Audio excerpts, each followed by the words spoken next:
lujo que nos vamos a dar ahora, amigos. El lujo que nos vamos a dar ahora en este programa, porque cuando arrancó el año nos cayó la idea de invitar especialistas en distintos temas. Sí. Puede venir un especialista en la historia de los mundiales de fútbol, como puede venir un especialista en la NASA, como puede venir un especialista en comida. comida. De todas formas, lentamente, Gelatina se fue acercando cada vez más a la ciencia con el correr del Amigos de la ciencia total. Amigos de la ciencia, tal cual. Y hoy vamos a recibir en este estudio, de hecho... Los amigos tontos de la ciencia. Sí, somos los amigos por eso tontos de la somos los ciencia. amigos. No somos los amigos de la facu. No, de la no, ciencia. llevamos la exactamente. factura. Somos los amigos burros de los científicos. Los del barrio. Sí. Exacto. Cuando te invitan al cumpleaños te das cuenta Los que no que somos. decimos, ¿qué te dedicas? Hoy vamos a hablar de biología molecular. Y para eso nos visita un científico argentino que seguramente muchos de ustedes lo conocen, y para quienes no lo conocen se los presento. Está con nosotros Alberto Corvi. ¡Bueno! Hola, Alberto. Hola, ¿cómo te va, Pedro? ¿Cómo estás? Estoy muy bien. Qué bueno, me alegra muchísimo que estés acá. Yo estoy muy contento. Es un mundo distinto a este edificio, esta vista y ustedes. Bien, perfecto. Les cuento a quienes nos están mirando, Alberto es director del Laboratorio de Biología Molecular del CONICET. Sus investigaciones son reconocidas en el mundo y tiene una larga trayectoria docente.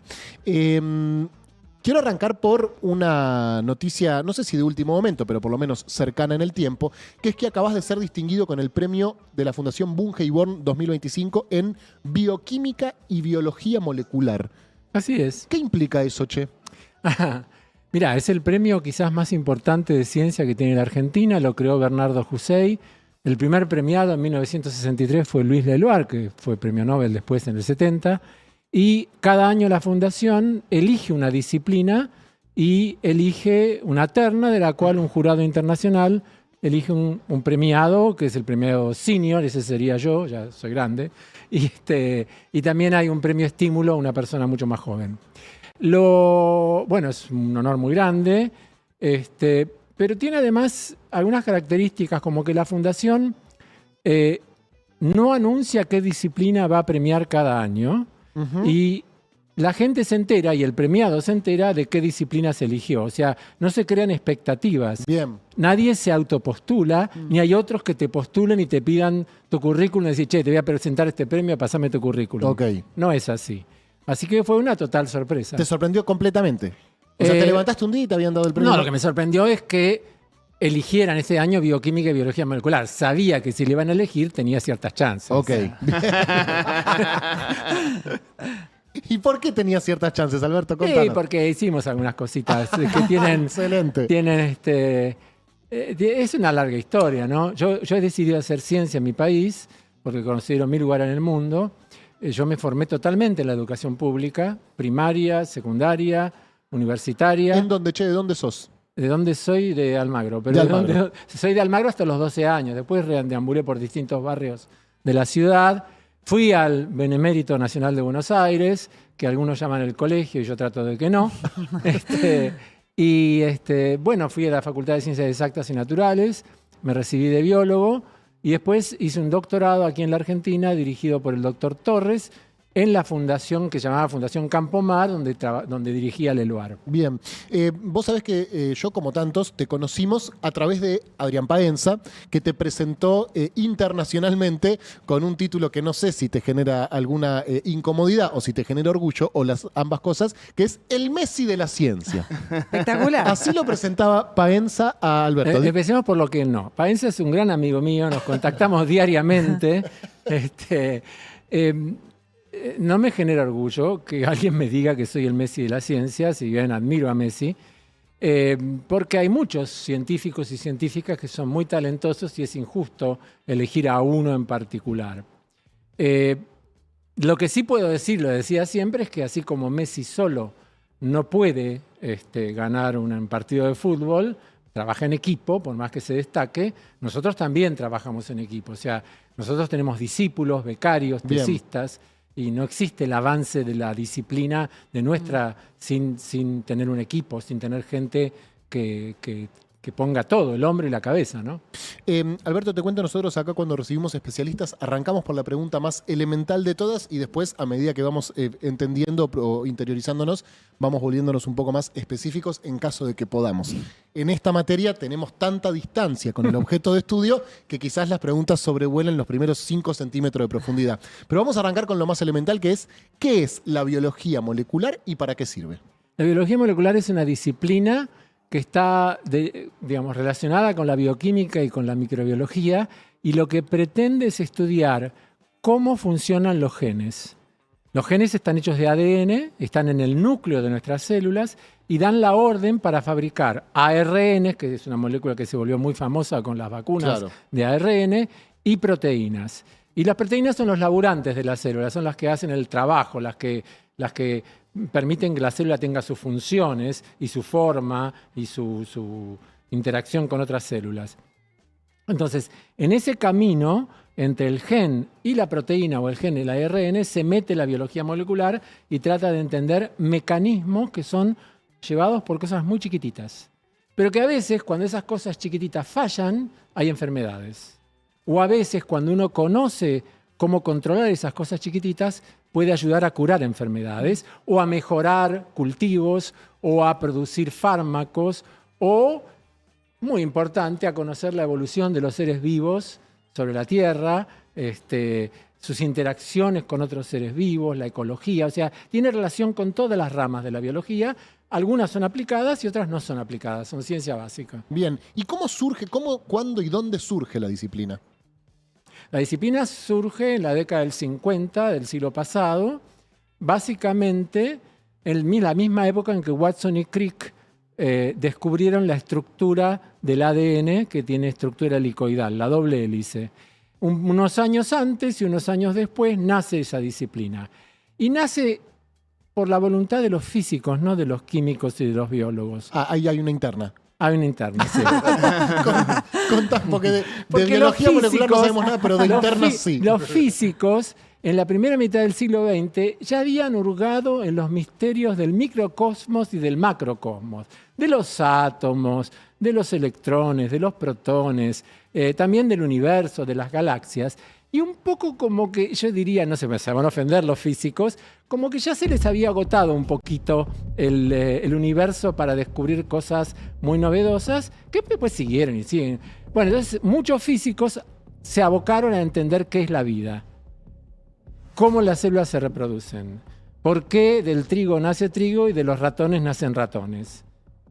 ¿Ok? O sea, sería esa... Bueno, eso empezó a estudiarse a fines de la década del 40 y en la década del 50 del siglo pasado. Y la historia es fascinante. En mis clases, yo doy muchas clases, de hecho hoy di 3 horas de clase, nosotros le contamos a los alumnos no los hechos tal cual se conocen hoy en día, sino cómo se llegó a ese conocimiento, qué experimentos se hicieron, quiénes los hicieron y cómo se fascinaron con la frontera del conocimiento. No spoilean el resultado, digamos. No de entrada. Claro, van contando como el proceso. Sí. ¿Y cuáles son los grandes hitos o descubrimientos o desarrollos en la biología Bueno, molecular? no es una cosa que tenga que ver estrictamente con mi trabajo, pero no podría haber hoy en día ni vacunas, ni diagnóstico de enfermedades infecciosas, hereditarias o metabólicas, ni producción de organismos, por ejemplo, genéticamente modificados, como el que desarrolló la doctora Raquel Chan en Santa Fe, que es un trigo resistente a la sequía y que expande la frontera de cultivo del trigo a zonas más áridas. ¿Eso ya existe? Ya existe, sí. ¿Y se está implementando, digamos? Sí, la patente, la gracia es que mi ley, que tanto pretende que se hagan solamente cosas que sean útiles al mercado, desconoce esto y no le manda fondos al laboratorio de Chan. O sea, es como pero sí es un ejemplo virtuoso. Hay muchos ejemplos en todo el mundo. Es decir, se podría producir mucho más trigo del que producimos. Se podría llegar a fronteras de más aridez. Pero bueno, hay muchísimos ejemplos. Aquí en la Argentina hay investigadores brillantes sobre el tema, pero digamos, la medicina moderna, la industria biotecnológica moderna, la industria farmacéutica moderna y el estudio del ecosistema moderno no podría hacerse sin el conocimiento básico de la biología molecular. Recién mencionaste la medicina y siento que el marketing de la ciencia últimamente está muy puesto sobre las inteligencias artificiales y lo que tiene que ver con los software. Y los avances que uno podría imaginar en cuanto a la medicina o lo biomolecular en lo médico, imagino que pueden llegar a cambiar el mundo en cuanto a cuánto vamos a poder vivir, cómo vamos a poder vivir. ¿Es realmente así? Eso es... Bueno, se exagera un poco, se está ahora con este tema de que la gente va a vivir hasta 150 años. Yo soy uno de los Pero voceros. es fundamentalista. Soy uno de los voceros de ese mito, Alberto. Así que si lo decís podés baji- bajar, si pero lo podés decís bajar. bajito. Porque delante tuyo me da vergüenza. No te inhibas, por favor. Mirá que tenemos mucho para hablar.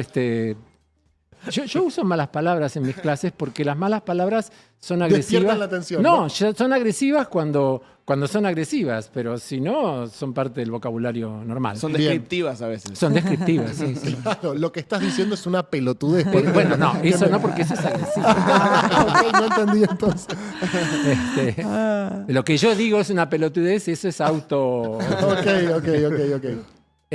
No, mira, primero, la inteligencia artificial, yo no soy un experto, tiene múltiples utilidades, pero yo me refiero a los padres de la inteligencia artificial, que escuché una charla de los premios Nobel hace poco.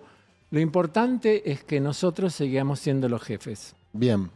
O sea, la inteligencia artificial, si se desmadra, estamos fritos. Entonces, hay que garantizar que la humanidad siga siendo la dueña, sigan siendo los jefes. Y yo lo he dicho en algún reportaje en México, que hay que desafiarla. O sea, no hay que conformarse con lo que te dice, sobre todo cuando se la usa como un mega Google, un mega Wikipedia. No hay que creerle todo lo que dice, porque de muchas veces Vaya. No, se va a la terrible. mierda. Miente. Sí. Entonces, en ese rubro, no desconozco el uso en la medicina, en el diagnóstico, etcétera, pero todo tiene sentido si la humanidad conserva el control. Si no, puede ser perjudicial para la educación. Porque en la educación, si el alumno, en lugar de cuestionarse la realidad y de desconfiar, lo primero que yo le digo a los alumnos es, no crean todo lo que está escrito en los libros. Las cosas no son ciertas porque las dice una eminencia, una autoridad. En la ciencia no existe el principio de autoridad y mucho menos que el principio de autoridad sea una inteligencia artificial. Uno tiene que desafiar, tiene que preguntar, ¿por qué? ¿Cuál es la razón por la cual decís eso? Porque si no caes, en vez de en un razonamiento científico, en un dogma. Un dogma es algo que vos aceptás, Listo. una cuestión de fe. Y así no funciona el mundo. Me interesa también conocer la historia de la biología molecular en la Argentina. ¿Qué desarrollo tiene la disciplina en nuestro país? Tiene un desarrollo considerablemente reconocible en Latinoamérica, porque la bioquímica, que es madre de la biología molecular, tuvo un desarrollo importante con Leloir, la glicobiología, el estudio de los azúcares. De hecho, Leloir ganó el Nobel por un descubrimiento importante en el metabolismo de los azúcares, y hoy en día Gabriel Rabinovich, que es un gran científico, trabaja en una derivada de esa línea respecto a la cura del cáncer. Pero sí, tiene una trayectoria en distintos lugares de nuestro país. Está en Buenos Aires, en La Plata, en Rosario, en Mendoza. Hay buenos grupos de biología molecular que lamentablemente, por la política de destrucción del Estado de este gobierno, estamos sufriendo una campaña de aniquilación del sistema científico porque, por varias razones que puedo enumerar ahora, pero que son muy tristes y que realmente van acompañadas también de una pretensión de desprestigio de la actividad del CONICET y del trabajo de los investigadores e investigadoras, que es terriblemente perjudicial. ¿Y surte efecto, digamos, te encontrás vos con las consecuencias de esa campaña de desprestigio? ¿Alguien te dice a vos, por ejemplo, burro, vos que sabés? Mirá, una de las razones es que yo no tengo redes sociales. Si tuviera redes sociales, probablemente escucharía las puteadas o vería las puteadas. Pero yo no las tengo. De hecho, una vez, hace muchos años, en Nora Bar, en La Nación, me hizo un reportaje como este. Y yo le dije, yo te lo doy el reportaje, yo la respeto muchísimo a ella, es una gran periodista, ya no trabaja más en La Nación, en el Destape. Yo digo, yo te doy el reportaje si suprimís la lista de opiniones al final. Yo no estoy dispuesto a aceptar opiniones banales de lectores. Y lo aceptó. Perfecto. Es que no podés, porque entrás en un mundo donde vos creés que es racional, pero es un mundo totalmente irracional. agresivo al pedo, sin bases de conocimiento, que es el mundo al que apostó, en cierta medida, la crueldad del gobierno. Es un mundo de la inmediatez, donde no se piensa en lento y se reflexiona, sino que like o no like. Yo de ese mundo no quiero participar.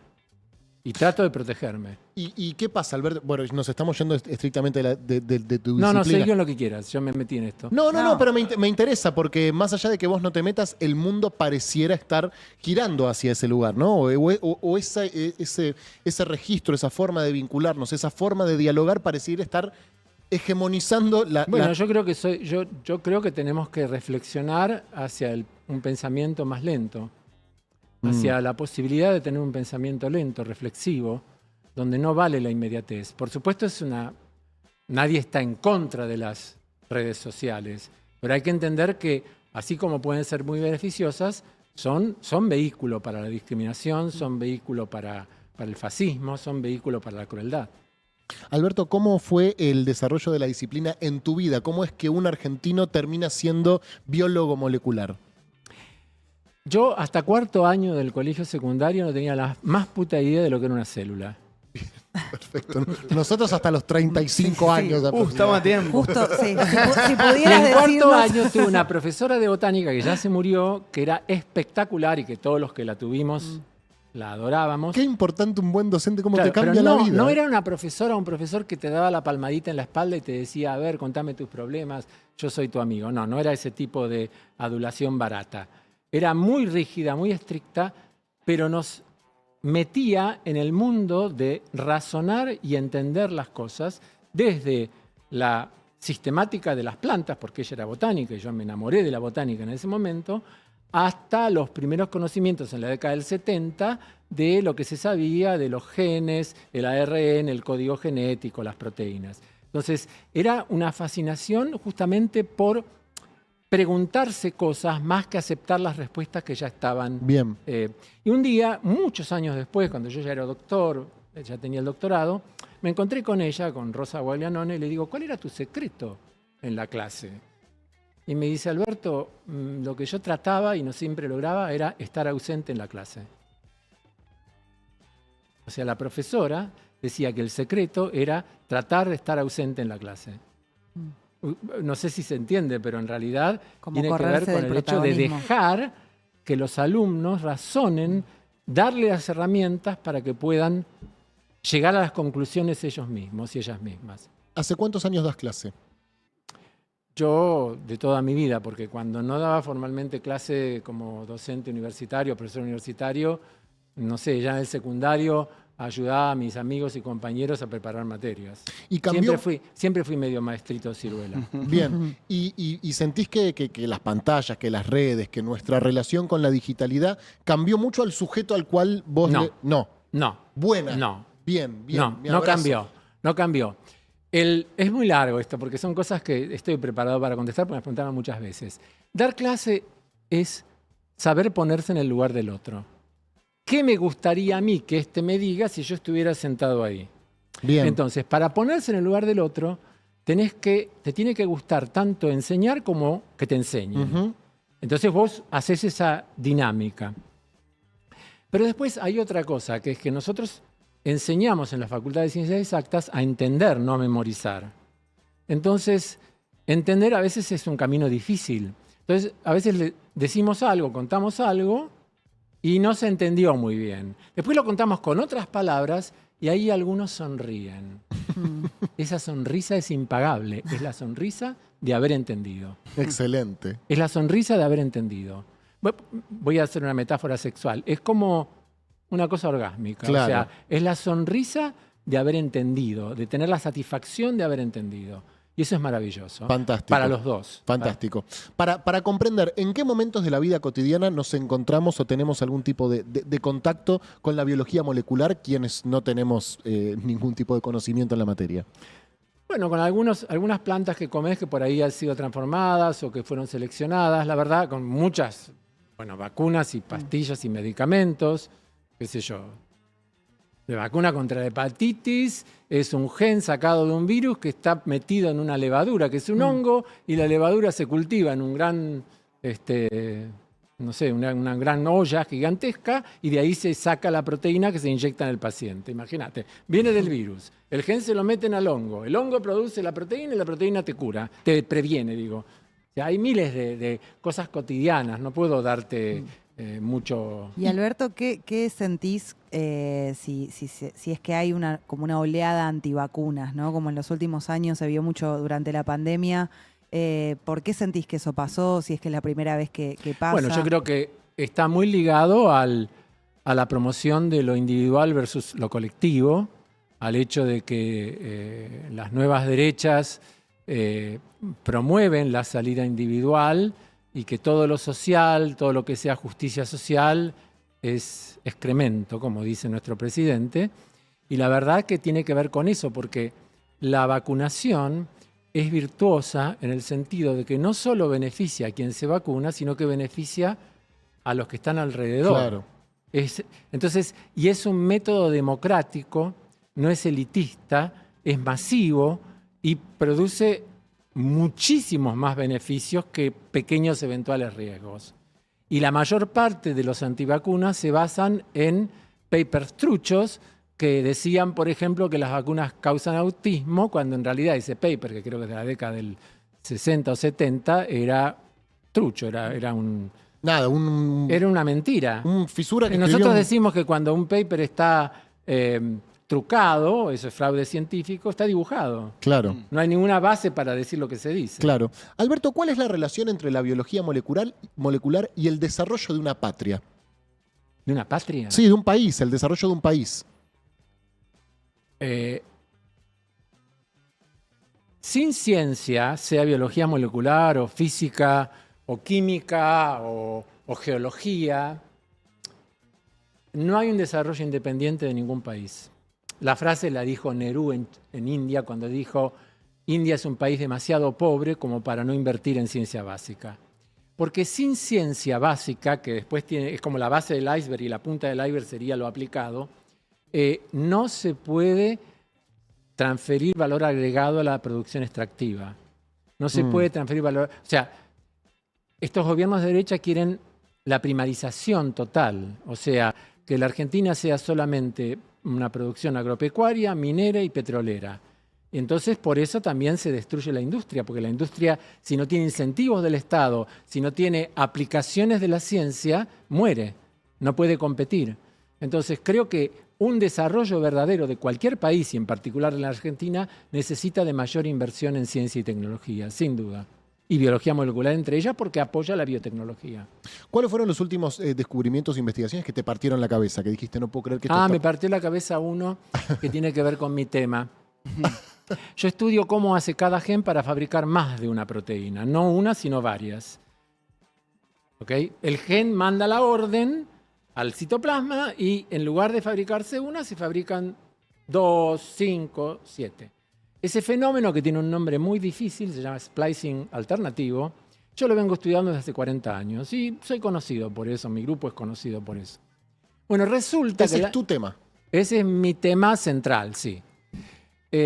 Resulta que el año pasado salió un trabajo en Nature, que es la revista más prestigiosa de ciencia, donde un grupo de Estados Unidos que tiene mucho de bioinformática, que es computación, pero lo hizo, descubrió que hace 25 millones de años, en los ancestros de todos los hominoides, que son los que no tenemos cola, o sea, los gibones, los orangutanes, los gorilas, los chimpancés y nosotros. Bien, No tenemos cola. bien.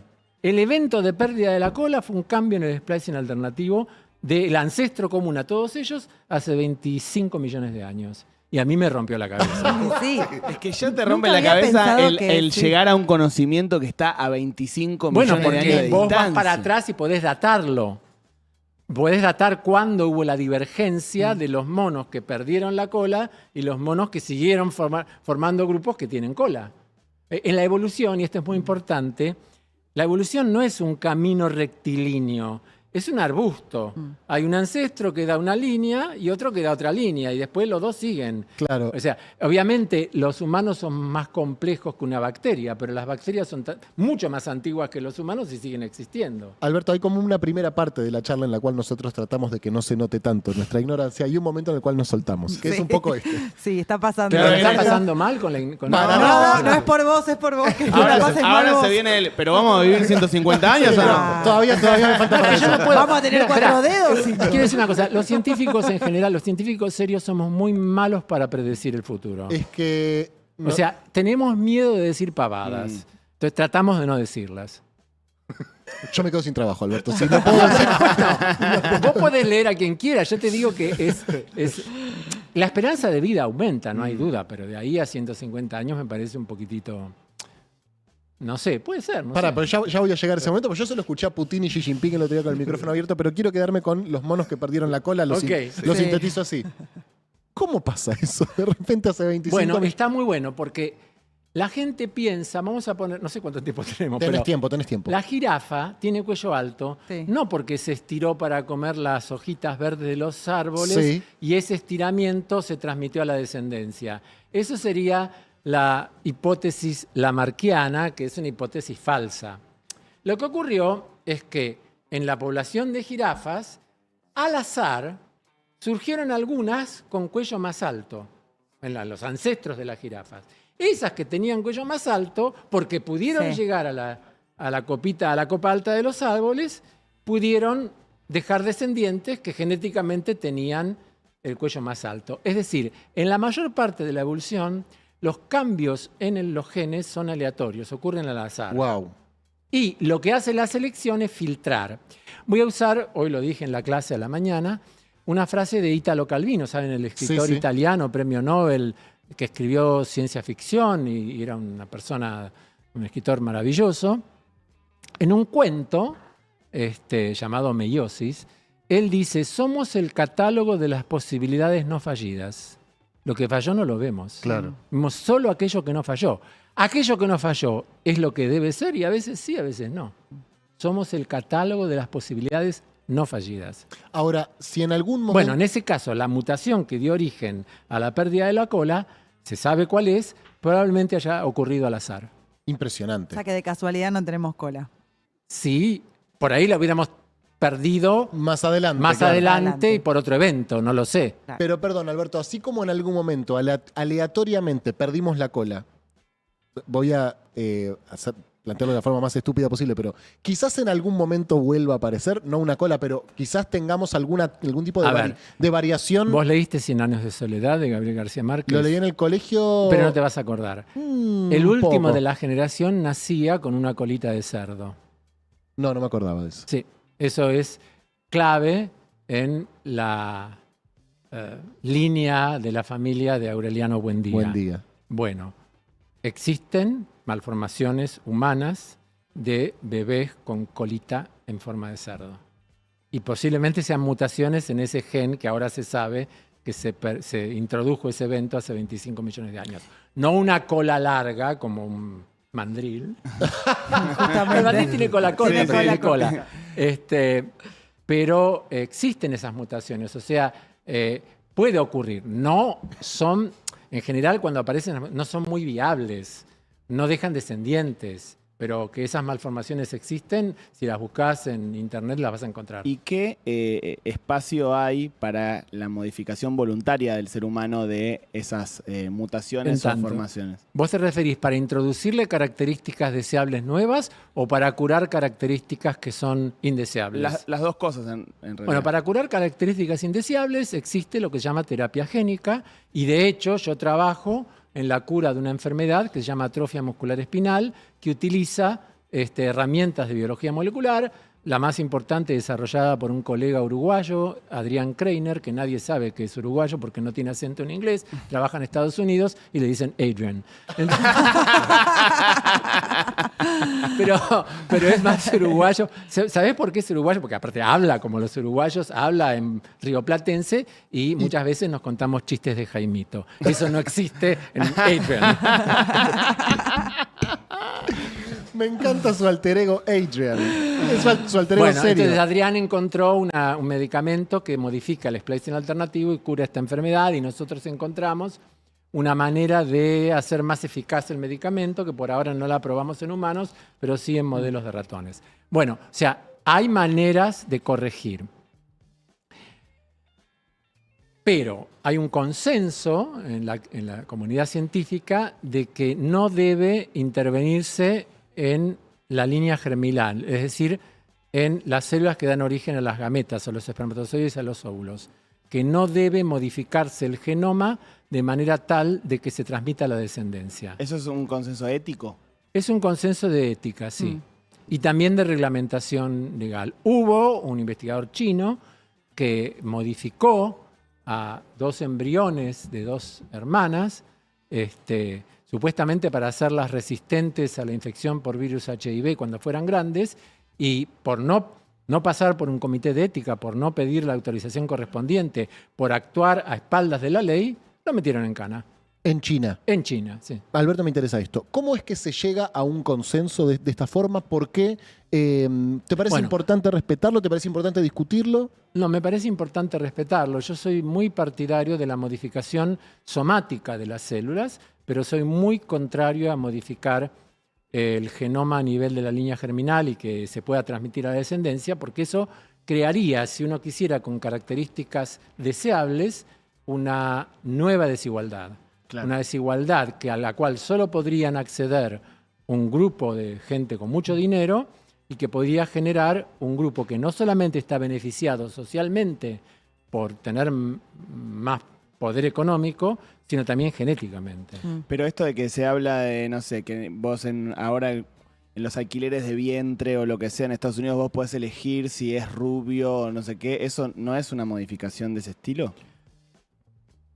La verdad es que podés, no conozco mucho el tema. El alquiler de vientres es una cosa obviamente que es totalmente distinta, que significa que una mujer que no puede albergar en su útero a un embrión, ya sea con sus propias gametas o con otras, alquila el útero de otra persona. Sobre la elección de las características, bueno, obviamente si usás semen de personas blancas y rubias, pero es muy probable... Es más de ese estilo, la elección no es una modificación genética. No se hacen modificaciones de manera cosmética hoy en día. Okay. ¿Y se discute este consenso? Supongo que sí, porque sí, en este momento... se discute, hay comités de ética y se discute. ¿Y cuáles son los argumentos para discutirlo, para poner en discusión Yo te voy a esto? decir mi argumento. Ya existen suficientes desigualdades producidas por la injusticia social como para agregar una más. Entonces, digamos, tiene que ver también con el concepto de lo individual versus lo colectivo. Nosotros formamos parte de una sociedad donde tenemos que defender los valores colectivos, los valores sociales que yo estoy hablando siempre de Milei, pero tanto denosta este presidente, ¿no? Él está tratando, ahora no sé qué va a decir, pero está tratando de minar las redes de la convivencia social de nuestro país. ¿Y cuáles son los ámbitos en los cuales se discuten estos consensos? Bueno, yo fui parte del Comité de Ética en Ciencia y Tecnología durante 20 años. ¿De la Argentina? De la Argentina, sí, Comité Nacional de Ciencia, Ética y Tecnología. O sea, tiene que ver con el Estado, digamos, con el Estado-Nación. En general tiene que ver con el Estado, sí. Sí, si no hay Estado, claro, va frito. Sálvese quien pueda. Acá ya empiezo a decir burradas, Alberto. Si digo alguna muy impertinente, te pido por favor que me corrijas. No decís ninguna burrada. A ver. ¿Puedo tomar agua? Sí, obvio. en la carrera espacial, cuando uno ve los documentales de la década del 60, del 70, claramente era una carrera que llevan adelante estados contra estados, ¿no? Esa era la disputa. En el último tiempo, cuando vemos que se está explorando para ir a vivir a Marte o a la Luna, etcétera, son más bien grandes corporaciones, grandes empresas. Está pasando también, más allá de la carrera espacial, en otras disciplinas de la ciencia. Hay muchas empresas privadas que hacen investigación en biología molecular, en biotecnología. ¿Y se subordinan esos consensos también? Y tienen que subordinarse si los gobiernos tienen leyes que los protegen, sí. Sí, tiene que ver, de los comités de ética salen leyes y las leyes tienen que ver con no abusar, con no causar... A ver, ¿la ética qué es? Porque parecería que es un problema de me gusta, no me gusta, moral o moral. La ética es hacer todo aquello que no cause el mal. Si vos vas a hacer algo que causa el mal, hay que frenarlo. Pero bueno, no. Es una pregunta que no tengo la respuesta. No, está claro, está la perfecto. respuesta clara. Me interesa en cuanto a los alimentos, que se habla mucho de los alimentos modificados genéticamente como algo malo en algunos ámbitos o ponderar lo orgánico. ¿Te parece que es necesariamente bueno que algo sea orgánico, que algo No, tenga...? Mira, voy a hacer todo lo que vos tenés alrededor tuyo que viene de organismos vivos y que tiene moléculas, esas moléculas son orgánicas, todas. Lo hayas regado con agua de pozo, con agua servida o con lo que quieras. Todo es orgánico. No quiero voy a entrar, pero me parece que hay una especie de terminología que confunde. Bien, me interesa mucho esa... si esa discusión tiene sentido. Ahora, si vos o no. llamás orgánico aquello que no tiene un herbicida, Claro. bueno, puede ser, pero en general los herbicidas hay que controlar su uso y tienen que ser controlados de manera de que, por ejemplo, sean lavables por la canilla del agua, si es que causan daño. Entonces, no tiene tampoco una garantía de salud que vos compres algo que esté etiquetado como orgánico. Como tampoco tiene sentido que vos etiquetes todo si tiene o no tiene grasas trans, porque si compras una botella de agua con gas, no tiene sentido que diga no tiene grasas trans, porque no tendría grasas trans. ¿Entendés? Bueno, no quiero meterme mucho, pero hay una moda también de, ¿cómo puedo explicar? De facturar con un conocimiento que muchas veces se adopta sin una causa concreta.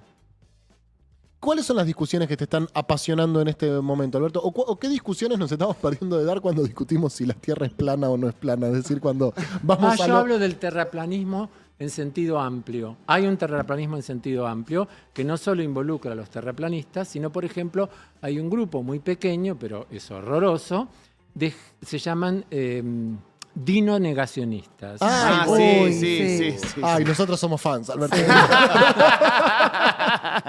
No te puedo creer. ¿Sabes? Cuando venía acá tenía un poco de miedo porque digo, es un programa que tiene un ritmo de humor muy grande y digo, yo debía encajar ahí, qué sé yo. Pero sí. Entonces, Mariana, de la prensa de la Fundación, me mandó la entrevista que le hiciste a Martín Caparrós.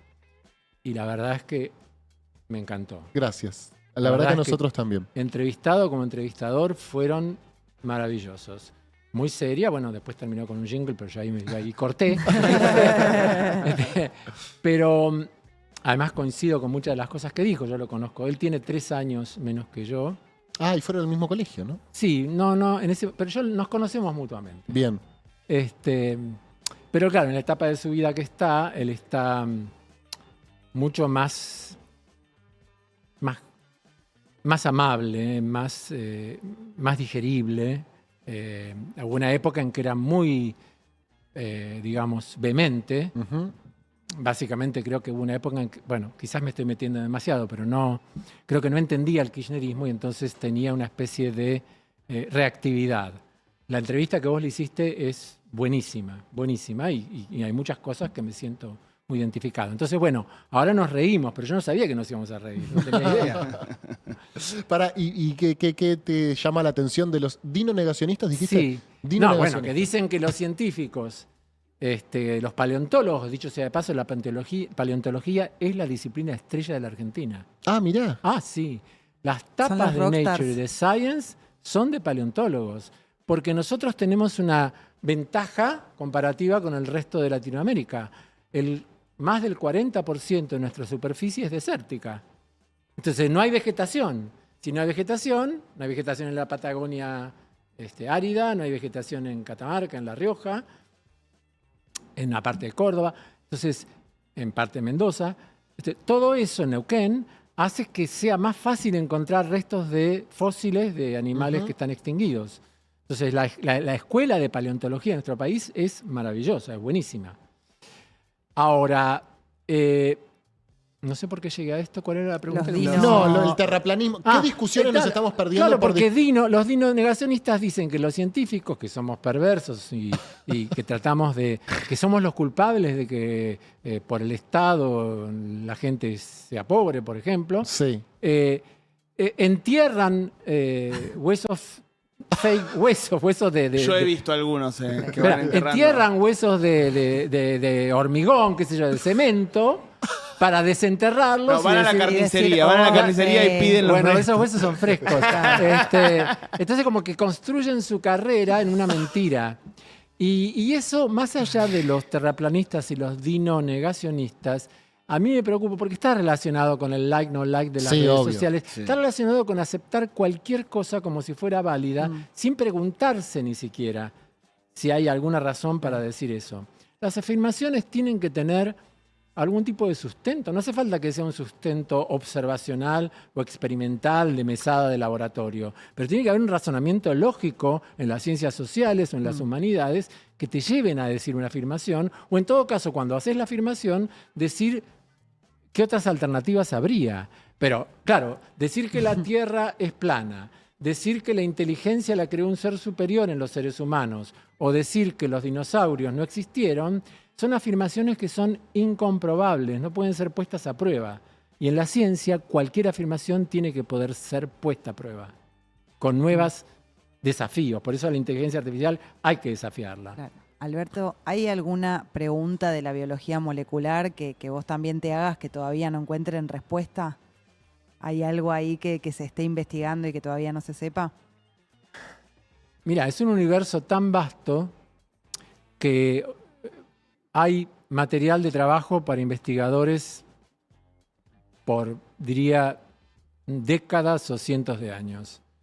Nosotros avanzamos muchísimo en entender cómo funcionan las células, las normales, las cancerosas, las infectadas por virus, pero todavía estamos en una etapa muy, si bien tiene aplicaciones, en una etapa muy descriptiva. Por ejemplo, nadie ha logrado formar una célula en el laboratorio. Las células siempre provienen de otra célula. Y esto ocurre hace 3.800 millones de años, cuando apareció la primera célula probablemente. Hay gente intentándolo. Bueno, seguramente, pero... Sería como crear vida. Claro, pero quiere decir, nadie ha puesto en un tubo de ensayo ADN, ARN, proteínas, agua, sales, enzimas. La receta de la Claro, célula. mirarlo fuerte y que se forme una célula. ¿Ok? Eso no ha ocurrido. No quiere decir que alguien no lo logre en algún momento. Todavía no ocurrió. Claro. Pero no es que haya una prohibición de que ello ocurra. Eso me interesa, no por llevarlo al terreno de lo adivinatorio, como decías antes, sino de la imaginación, que es qué imaginás de tu disciplina a 50 años o a 100 años. No voy a estar, qué sé yo. Bueno, no sabemos, Alberto, pero yo te quiero contar.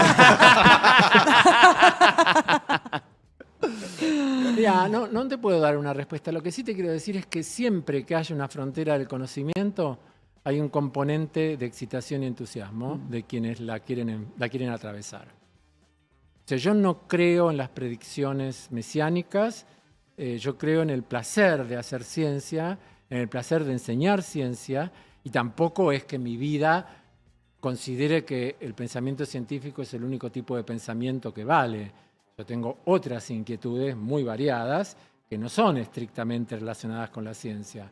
Entonces, me parece que lo que yo, te lo voy a poner en otros términos, lo que le pediría a nuevos discípulos de mi grupo es compromiso y pasión. Pasión quiere decir apasionarte por lo que estás haciendo y sobre todo en la Argentina todo es más difícil porque los reactivos son más caros, porque tardan más en llegar, pero hay una escuela de convencimiento que lamentablemente este gobierno está destruyendo, que es única.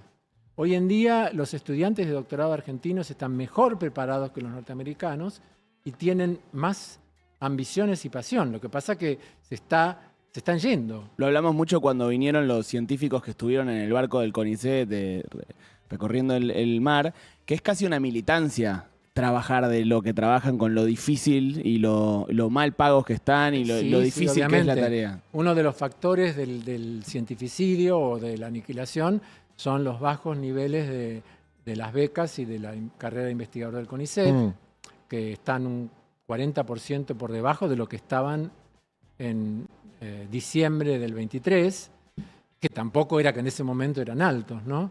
Y después, bueno, que no están mandando los fondos de la Agencia Nacional de Promoción Científica a los grupos que ganaron esos subsidios. Para ganarlos tuvieron que haber otros que no los ganaran. Claro. Claro. Y sin embargo, los que lo ganaron los están cagando, no le mandan plata. Y los que no tienen sus fondos internacionales, mi grupo tiene fondos internacionales, pero los que no tienen la están pasando muy mal, no pueden hacer su trabajo. Alberto, voy a hacer una analogía rara porque hay una diferencia sustancial en lo que tiene que ver con cuestiones presupuestarias, pero a los momentos de la historia más oscuros o de mayor opresión, le sobrevino cierta efervescencia artística, ¿no? Podemos pensarlo en la Argentina, pero podemos pensarlo en el mundo también.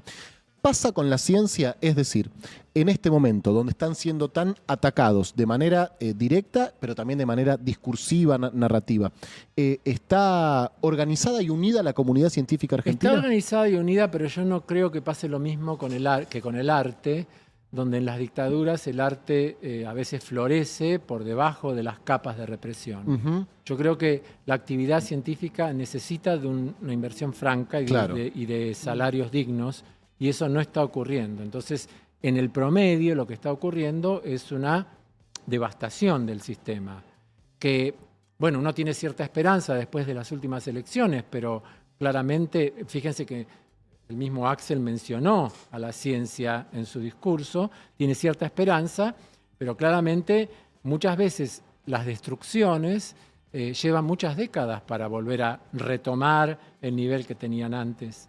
O sea, la situación es difícil, no creo que sea comparable. Y esta es una pregunta más política, no para meterme digamos, en el barro, pero ¿por qué pensás que se busca desfinanciar a la ciencia? Porque claramente no es una... ya estoy induciendo la respuesta, perdón, pero no pareciera ser fiscal No, bueno, pero salvo... Ustedes saben que el equilibrio fiscal se consiguió con el monto de dinero que va a las jubilaciones, bajándolo, con las no transferencias a las provincias y con la paralización de la obra pública. Ujú. Todo lo demás es peanuts. Claro. Es nada. Nosotros teníamos en el sector de ciencias técnicas 0,35% del Producto Bruto Interno, una ley votada por unanimidad en la época de Alberto Fernández para llegar al 1% en el 20 y 30, y este gobierno lo bajó al 0,15% y además subejecuta. O sea, hay una necesidad ideológico-económica de castigar al Estado. Y los científicos en todo el mundo somos producto del Estado. No hay país donde solo haya ciencia en el sector privado, porque el sector privado solo invierte cuando ya hay un desarrollo que está en su última etapa. El que invierte en todas partes, en Estados Unidos, en Francia, en Suecia, en Alemania, en Sudáfrica, en India, donde quieras, siempre la investigación que lleva a algo que puede ser productivo, la financia el Estado. Y esta gente viene a destruir el Estado y entre ellos a los sectores de ciencia. Bueno, ahora se frenó la destrucción del INTA y del INTI, pero la intención de ellos era a la Sturzenegger, reducir y que... ¿Para qué quiero yo eso? Claro. Alberto, nos vamos acercando al final porque ya son cerca de las 4 de la tarde y me voy a meter en la pregunta que te quería hacer con respecto a esta conversación filtrada o publicada entre Putin y Xi Jinping. No tengo idea, bueno, dale. Bueno, le dejaron un micrófono abierto, cual Sí. es Pagnuolo, pero en las altas esferas del poder ruso y chino. Y no me acuerdo quién le decía al otro, bueno, porque como una cosa medio así con pinche, viste que ahora pareciera que vamos a poder vivir hasta los 150 años. Hay que ver cómo. Claro. ¿Cómo vas a llegar a los 150? A ver, sobre ese tema no puedo predecir nada. Lo que sí te quiero decir que sí se sabe es que el envejecimiento de un individuo es consecuencia del envejecimiento de sus células. Ujú.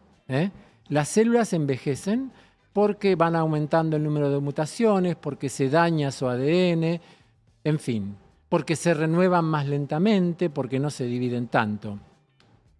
Entonces, la vejez de un organismo pluricelular como nosotros es consecuencia del envejecimiento celular. ¿Que hay instrumentos bioquímicos o biotecnológicos que han retrasado el envejecimiento celular? Sí, Bien. los hay. Pero que de ahí se llegue a vaticinar que un organismo va a conservar las características juveniles por más tiempo y solo caer en el decrepitar, no sé cómo se dice, en los últimos 10 años de 150, Yo no estoy muy seguro. Ay, Pepito. Se suspenden gran... Pero no te preocupes. Muchos de mis planes. No te preocupes. No te preocupes. Suspenden mis vacaciones de 2075. Mientras vos lo tomes como un instrumento para hablar de eso, está bien. No es que yo tengo la precisa tampoco. Bien. Alberto, muchísimas gracias. ¿Te sentiste cómodo? ¿Qué te parece? Yo creo que sí. Sí. Bien, perfecto. Te vamos a despedir con un fuerte aplauso. Sí.